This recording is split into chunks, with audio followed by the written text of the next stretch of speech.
Before I begin,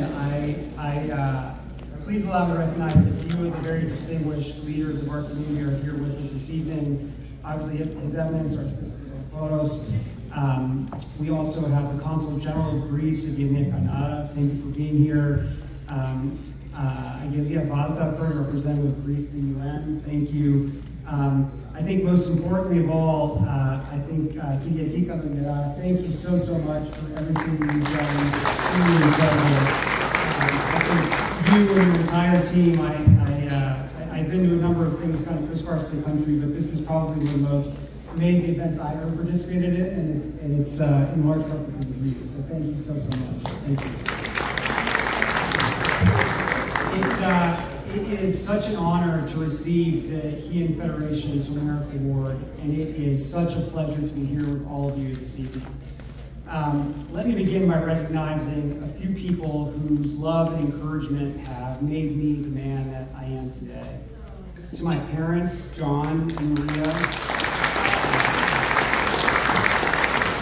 my beautiful wife, Alyssa, my sister, Katie, my aunt, Joanna, and my favorite Rapticina and niece, Iris, who are all the way seeing.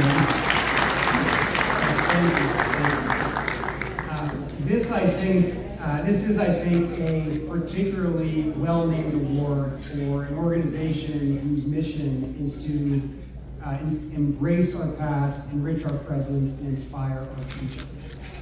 Hyu gave the world the poet Homer, and Homer gave us his immortal epics, which were the first foundational works of culture on which Western civilization is built.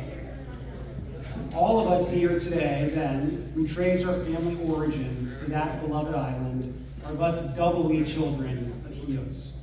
We are descendants not only of the people of Homer's homeland, but here in the United States of America, which still stands the champion of the West. We are also civilizational descendants of the people whom Homer inspired for thousands of years. And thanks to the epic missionary work of the Apostle Paul, who St. Luke tells us in the book of Acts visited Hyos on his dramatic journeys to and from Jerusalem and Rome, we are not only children of Hyos and children of Homer, but also children of God. It is truly a privilege to embrace that past with you tonight, and I hope my words, although brief, because I know I'm the last person before dinner, will help inspire your future as well. It is really my great honor to serve in the White House as President Trump's Science and Technology Advisor. In that role, I have the amazing opportunity to oversee the administration's policymaking and implementation for science and technology issues across the federal government. In this administration, in a moment of such rapid progress in transformational technologies like artificial intelligence, quantum computing, autonomous vehicles, supersonic jets, fusion power, that is especially exciting and important work, and I am very thrilled to be part of it. What brings me here tonight is the intersection of that work and my roots on Hyos and my identity as a Greek Orthodox Christian. My heritage and my faith, I know, informs all of my work as it has shaped my mind, my heart, and my soul. I am a native son of South Carolina, but my mother's family is from Hyos. I was baptized in Manusi, a suburb of Athens, at Aghaïa. Growing up each summer, my parents brought me back to Greece, and especially to our beautiful island, Hyos. The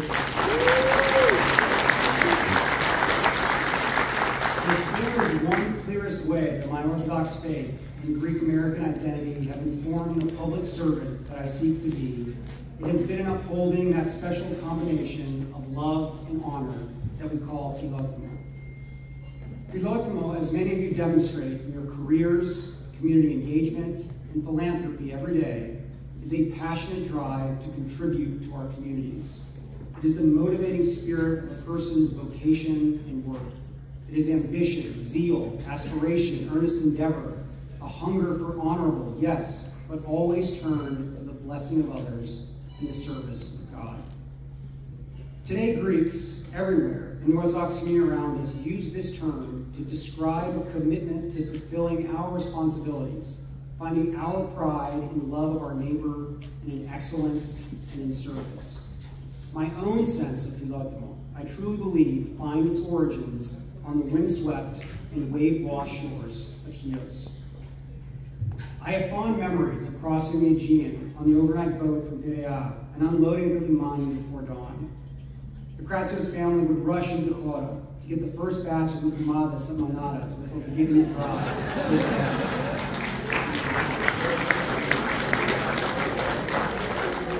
Each summer growing up, my family made an extended stay in Volisso, in the same house in which my grandmother was born. Just next door lived my uncle Plosa, who had been the village baker his entire life.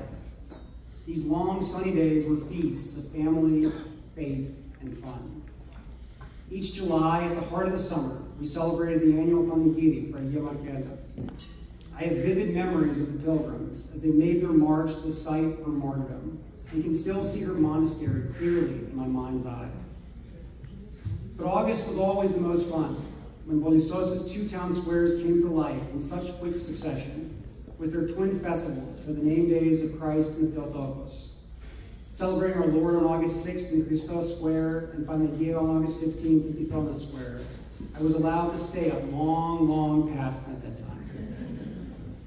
Overlooking all of this was the Genovese castle on the hill above the village.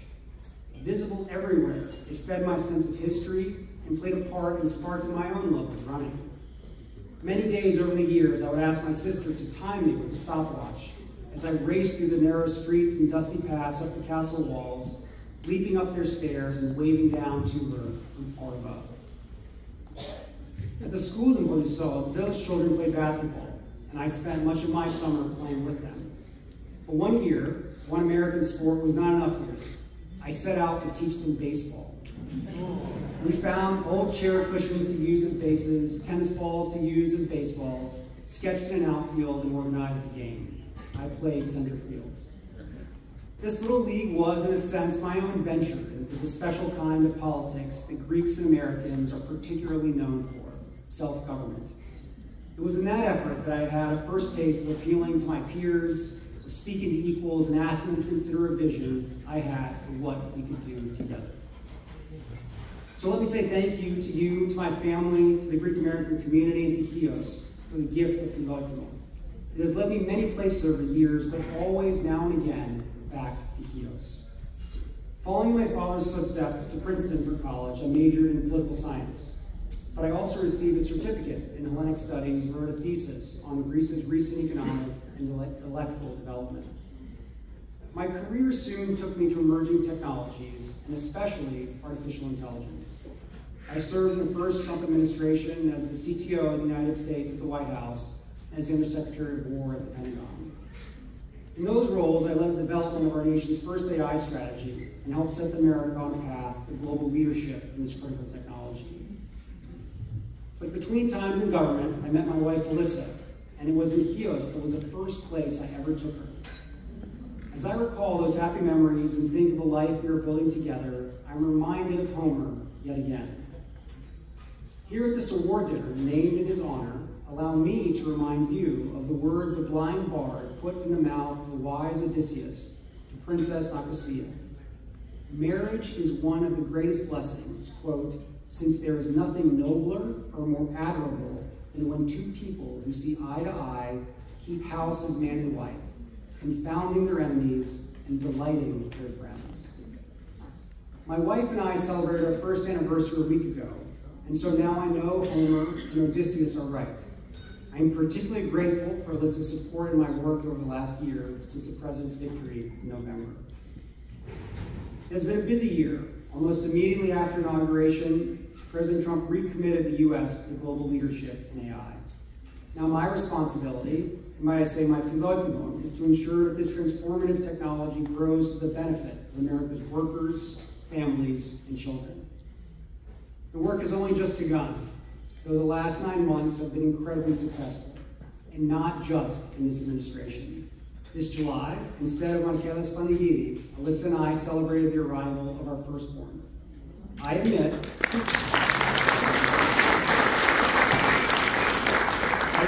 those first few weeks were their own kind of pilgrimage. And so now, my wife and I have the great blessing of looking forward to bringing our baby son, and we named Odysseus the Chios someday soon. We will continue this family tradition that has given me so much.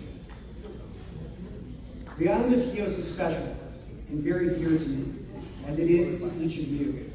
And I believe there's also something especially and beautifully American about this federation and its dedication to civil society. You are one of the self-governing societies that our republic has always fostered through its own self-government, at our healthiest and at our happiest. Western man's experiment in ruling himself, the origins of democracy and republicanism, has a long history, not just in Greece generally, but in Chios specifically. An inscription bearing a decree of Alexander the Great in 332 BC is kept in the Archaeological Museum of Chios, near the Limani. It says, quote, "Repatriate the political exiles of Chios, and Chios will have a democratic state. The Chiotes are to elect legislators to draft and correct the laws," unquote. They were admittedly to submit those laws to the great conqueror for review, but he was very far away, and he wanted the Greek people to rule themselves. Today, you, the American descendants of Chios, live in a representative democracy and the freedom to elect your legislators to draft and correct the laws. It was a hard-won privilege, as the nation will celebrate next year, not given to us. History's echoes through time are, however, not always so inspiring. They are full of tragedy too, as Chians know better than many. The island of Chios is special, in part because it is the most resilient place on earth. Alexander's inscription speaks of political exiles. Since the Ottoman massacre of Chios, exile has been the great theme of our shared memories. A year into Greece's War of Independence, in 1822, the world watched in horror. From April to August, the Ottomans murdered a third of the island's inhabitants and sold into slavery tens of thousands of its women and children. Thousands more fled into exile. Chios had been home to about 120,000 Greek Christians, but by some estimates, when the massacre was complete, only 20,000 remained. The pain of the massacre of Chios has been enshrined for all of us by the exquisite Eugene Delacroix painting of that name. It wiped out families, the island's Genoese merchant wealth, and much of its cultural heritage. And it drove so many of our families into exile. But unlike the mastic tree that seems only able to grow in the lovely lowlands of Chios, the exiled Chians have flourished and they have prospered wherever they have found themselves around the world. Growing where they could find life, they have built business empires, governed as wise statesmen, and served all mankind as primates of the church. And no new home has been better to our ancestors, and to our parents, and to our children than the United States of America. The only proper theme for a speech given upon receiving an award is gratitude. So let me conclude in a spirit of gratitude. Thank you to this country, America, which is our home. Thank you to my family, and thank you to you, Chios. It is important to me that the island thrive, and I know it is important to each of you. The images of this summer's terrible wildfires tearing across Chios pained me deeply, but the island itself is as resilient as its people, and it will come back, just like it has time and time again. Thank you for everything that the Chian Federation does to keep this heritage and love we have for Chios alive in our hearts and in our actions. And thank you for selecting me as a recipient of this year's medal. It is a great honor, and it's been a great pleasure to speak with all of you tonight. Thank you.